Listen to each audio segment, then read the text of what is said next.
Welcome back, ladies and gentlemen, to another Star Wars Jedi Survivor video. Today's a little bit different. We're gonna be reviewing Jedi Survivor. Got you guys some gameplay from when I was exploring one of the areas in the map. So I hope y'all enjoy that. Fought a couple of guys, explored, found a couple of cool stuff. So I hope y'all enjoy. And we'll get right into the review. And there's 4 key things I want to talk about for this review. That is exploration, story, combat, reward, and customization. To me, those are the 4 big things from this game. Start off with exploration. One of my favorite parts of the game really was. I had fun every single time when I have time on my own. Just to go explore the map, find some legendary animals or legendary bosses, finding chests, finding those echoes, finding the ripples in the force, and yeah, just finding all those stuff were really fun. The map design, the areas, the amount of different areas there are on the map, I love it.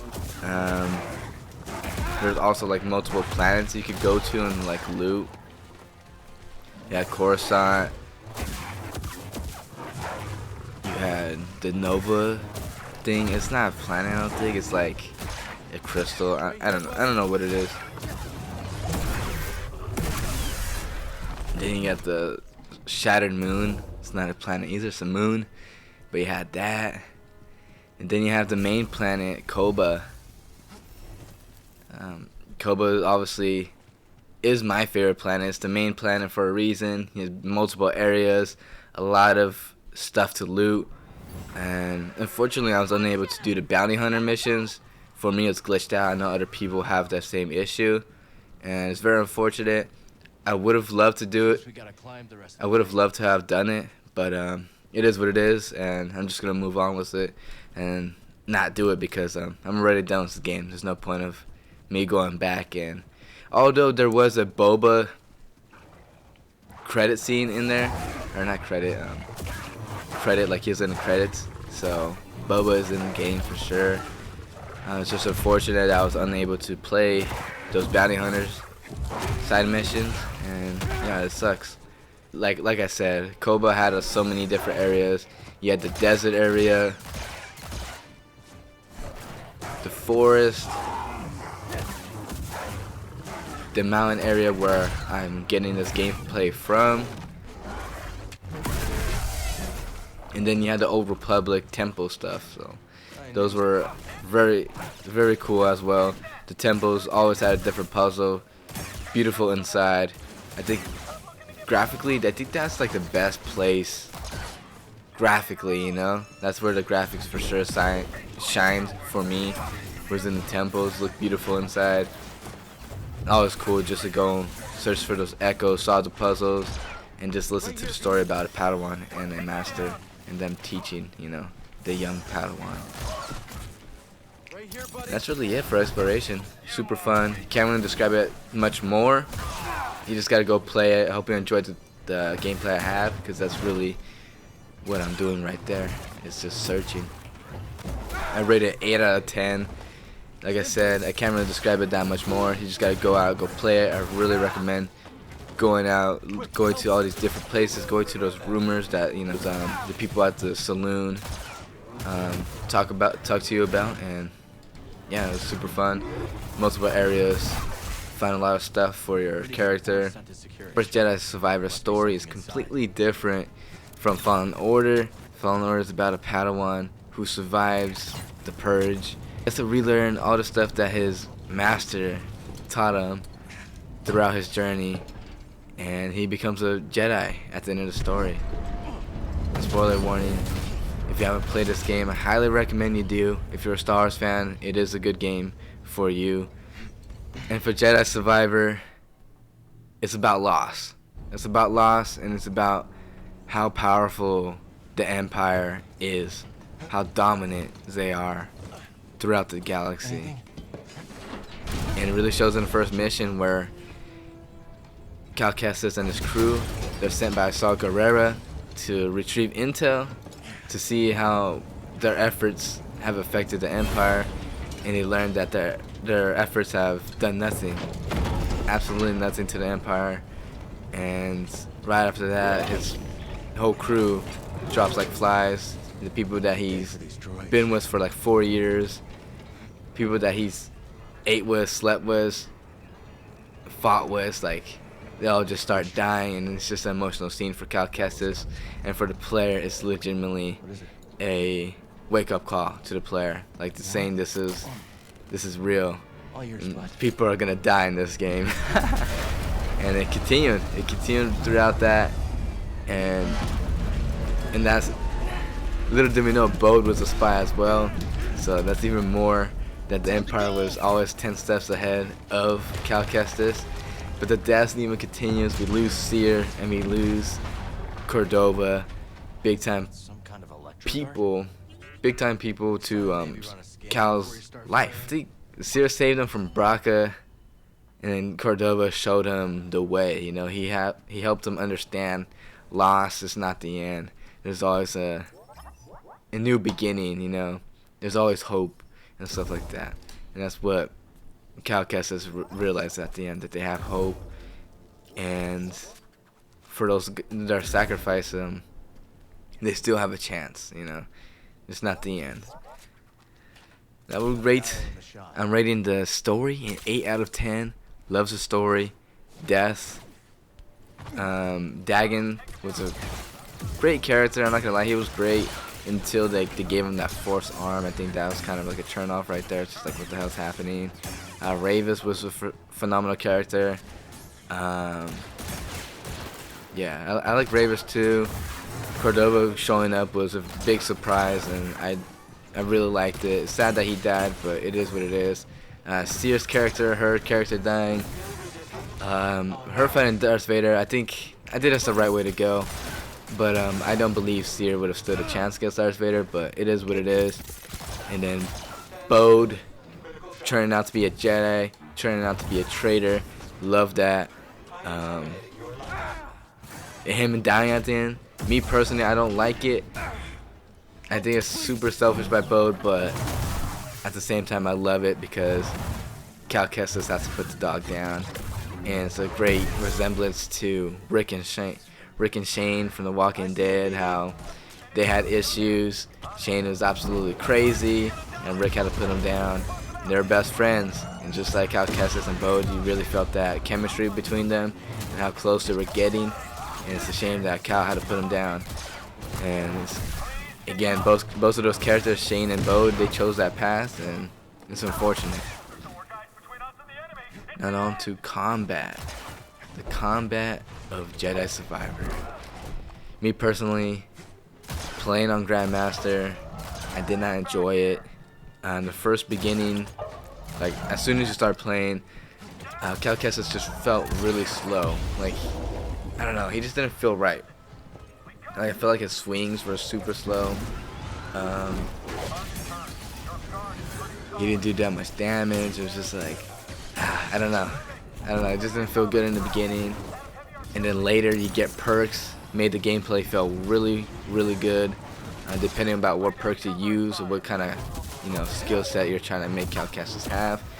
What kind of class you're using, what stance you're using. So I love the perks. I love that. It was a phenomenal fit to the game.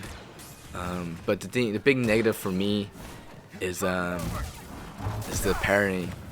Parrying in the game really felt really weak. Against like regular foot soldiers, it felt good, but against bosses, it didn't feel like anything, you know. The first fight against Dagon, you literally could block 5 of his shots or parry 5 of his shots in a row, and it wouldn't do nothing. It's like, what's the point of parrying? I mean, I'm only parrying to survive, you know. There's no bonus to parrying, so that's my opinion about that. There should have been a plus. Like, the only time I really felt a parrying actually doing something is when we were fighting that last boss, and that's Bode. And like, if you hit his parry, like, he would get stunned. Like, he would legitimately get stunned. It was like a 50-50 though. He wouldn't always get big time stunned. Like, sometimes he'll come back and hit you right away. So it's kind of like a weird, like, I don't know, that system's just kind of weird for me, in my opinion. That the pairing was just weird. It wasn't consistent, and it didn't feel like it was doing much against those bigger bosses, you know. And then my second one is the dodging. The dodging mechanic in this game felt, I don't know, it didn't feel, to me it's a drastic step back from Fallen Order. I felt like Fallen Order's dodging mechanic was very good. I think that both, I feel like both parrying and dodging were better in Fallen Order. I don't know why. It's kind of weird. And then in Fallen Order, if you hit someone when they're trying to do their unblockable, it cancels it out, you know. In this game, it doesn't cancel it out. At least sometimes it probably does for like the foot soldiers, but for bosses and stuff, it doesn't, you know. And then some of the bosses were like force resistant, you know. That stuff was weird. I don't know. So I give it a 3 out of 10. It's pretty harsh. I just don't like the parrying, the dodging didn't feel good, and I wish they would add forms. Hopefully next game, I know EA is probably not gonna do it. Hopefully whoever takes over Star Wars for, you know, the video game industry, because EA, this was their last game. Hopefully they add forms for the single blade, because that'd be phenomenal. Having Form 1, Form 4, all that stuff. That'd be phenomenal to have. I love the stances that they had in this game, but I think forms would have been phenomenal. And then reward and customization. This was the worst, in my opinion, for this game. Mainly rewards. Customization was like mid. It was like, in my opinion, like a 5. But rewards, it's a 2. Like, I fought all the bosses, all those legendary animals throughout the galaxy. Like, literally throughout those planets that are oh my god. Throughout the planets that you're able to explore, I beat them all. Didn't really get that much out of them. A couple give you perks, like the Rancor, he gives you a perk. One of the other ones in the mountains gives you a perk as well. But majority of them legitimately just give you skill points, which was frustrating to me. I hated when every time I put my time in, hard work against them, just to get a skill point, and that was just a big turn off for me. Just didn't like it, you know, putting in that time just to get a skill point, you know. Especially playing on Grandmaster, I'm expected to get like a cool customization for my lightsaber, for BD1, for my character Cal Kestis. Like that's what I'm expecting to get out of beating these legendary guys, and you just get a skill point, you know. And the same with these force ripples, you know. Some of them you have challenges, some of them you have parkour challenges, you know. The parkour ones were pretty fun, but the challenges, some of them were really easy, some of them were hard.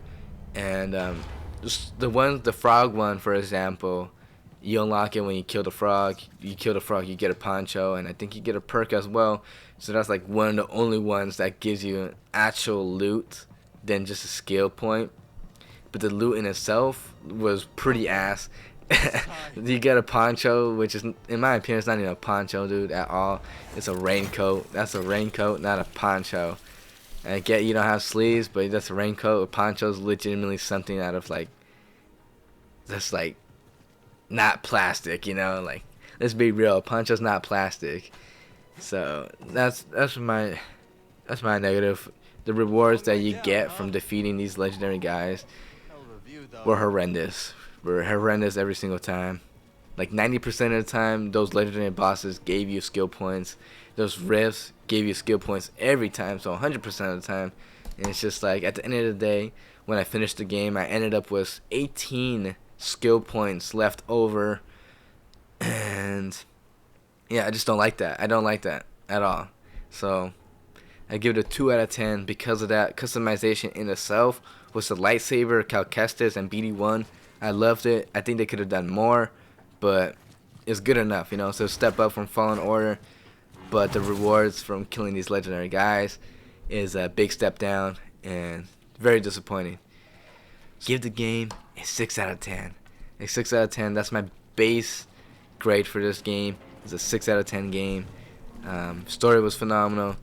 Map design and all that stuff, love it. Rewards, horrible. Combat was alright. But from my experience, I'm giving it a 4 out of 10. I kept crashing on Jedi. Every time I was on Jedi, did not want to play the game at all. I forced myself to play it just to get out of Jedi. And yeah, that's really a crashing. Me not being able to play the bounty hunter stuff. That's missing a cutscene from Boba. So yeah, that's why I give it a 4 out of 10, me personally. But realistically, it's a 6 out of 10 as a game. Without all those problems, it's a 6 out of 10 game, which is not bad, but it's not great. But it's still a solid grade. That's it. I hope y'all enjoyed this video. Hope y'all let me know what y'all think about the grading in Star Wars. What do you give it out of 10? Do you give it a 7 out of 10, 8 out of 10, 9 out of 10? Do you give it a 4 out of 10? Or just let me know. What's your opinions about the game? Have you played it? Did you enjoy it? I did. Just at some points had issues, and that's really it. So hope y'all enjoyed. Hope y'all have a wonderful day. I'll see you guys in the next one. Peace.